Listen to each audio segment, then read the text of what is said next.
question is, when we read the story of Hagar in Genesis, is there some, and sort of with the backdrop of Islam and the Islamic interpretation of that story, is there any sort of Jewish embarrassment, or does that embarrassment sort of color or inform? Is that how sort of the relationship? Used at all in the relationship.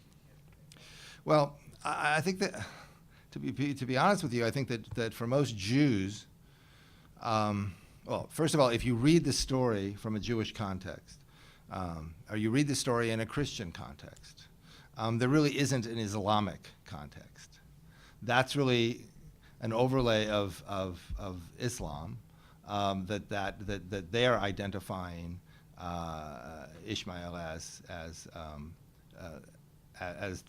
the legitimate firstborn son, but that's debatable, though. I mean, even within the story. But the question is that the Muslim? Is that who that is?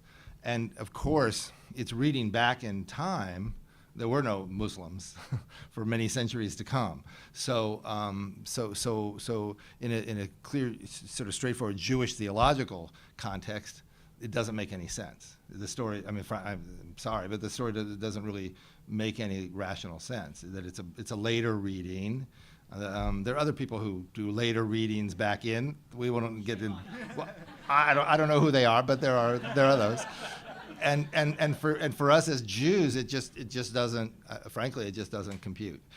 So I think that our issues with Islam, I think if you really took a good look at the relationship between Islam and Judaism, that the relationship is not, was historically over the centuries, has not been as fraught, as negative as a relationship between Christianity and Judaism, but it hasn't been perfect either.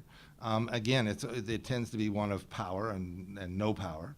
At least it was for many centuries for us, and I'm not, and I think that things have evolved in modern times in sort of modern ways, and I think that the problems are much more modern than Abraham.